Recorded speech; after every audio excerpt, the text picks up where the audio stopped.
प्रस्तुत वीडियो में हम आचार्य रामचंद्र शुक्ल द्वारा संपादित सूरदास के भ्रमर गीत सार के पद क्रमांक 60 की चर्चा करने वाले हैं। इस पद के अंतर्गत गोपियाँ अपनी विवशता को प्रकट कर रही है। गोपियाँ कहती हैं कि अब हम किसी भी हाल में कृष्ण को प्रेम करना छोड़ नहीं सकती। पद है, अपनी सी कठिन करत मन निसी दिन, अपनी सी कठिन करत मन निसी दिन, कही कही कथा मधुप समुझावती, तदबी न रहत नंद नंदन बिन। बरजत श्रवण संदेश नयन जल, मुख बतिया कछु और चलावत, बहुत भांति चित धरत निठुरता, सब तजी और यहे जी आवत।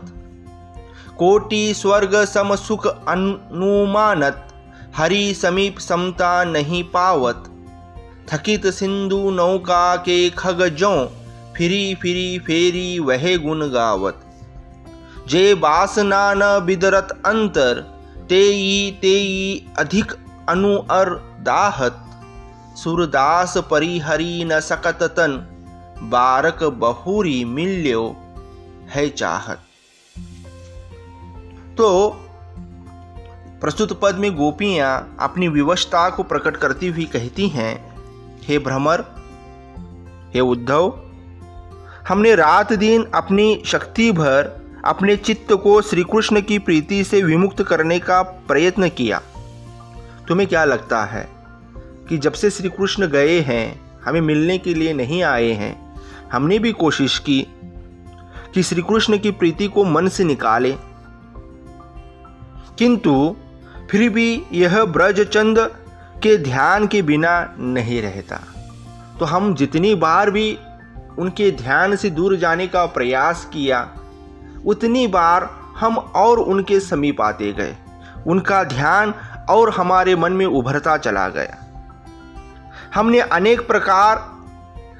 अनेक इतर कथा प्रसंग चलाकर उनमें इसे रमाने का प्रयत्न किया। कानों में कृष्ण का कोई संदेश हमने नहीं पढ़ने दिया, मुख से कृष्ण की चर्चा तक नहीं चलाई और अपने आंसुओं को भी रोका, किंतु सब उपाय व्यर्थ हो गए। तो श्री कृष्ण का ध्यान न आए, इसलिए हमने हर प्रकार से प्रयत्न किया, लेकिन हमारे सारे प्रयास व्यर्थ हो गए हैं। हमने अपने को कठोर बनाकर देख लिया, किंतु मन का यह दृढ़ निश्चय है कि वह सब सुख त्याज्य है। भले ही करोड़ों स्वर्गों के सुख प्रस्तुत किए जाएं, किंतु वे कृष्ण प्रेम की समता कहाँ प्राप्त कर सकते हैं। समुद्र में उड़ान भरने वाला पक्षी यहाँ वहाँ भटक कर जिस प्रकार फिर से जहाज पर ही आश्रय पाने के लिए आता है, उसी प्रकार हमारा मन भी इस भव सागर में एकमात्र कृष्ण का ही आश्रय लेकर उन्हीं का गुणगान करता है। तो यहाँ पर उदाहरण जहाज के पंछी का दिया है। जहाज का पक्षी जिस प्रकार से भले कहीं पर भी चला जाए, लेकिन आखिर में आश्रय लेने के लिए उसे जहाज पर ही आना पड़ता है, वैसी ही अवस्था हमारी हो गई है, ऐसे यहाँ पर गोपियाँ कहती है।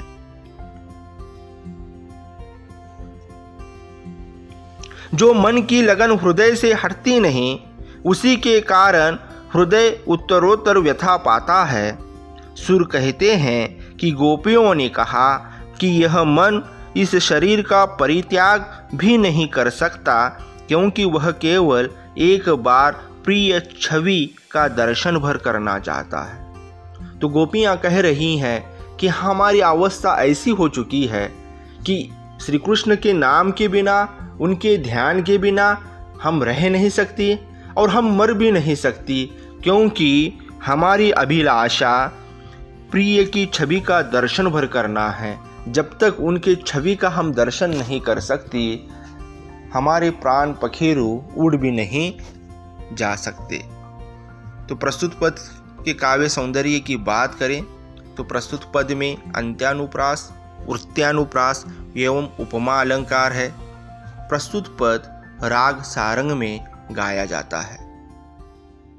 धन्यवाद।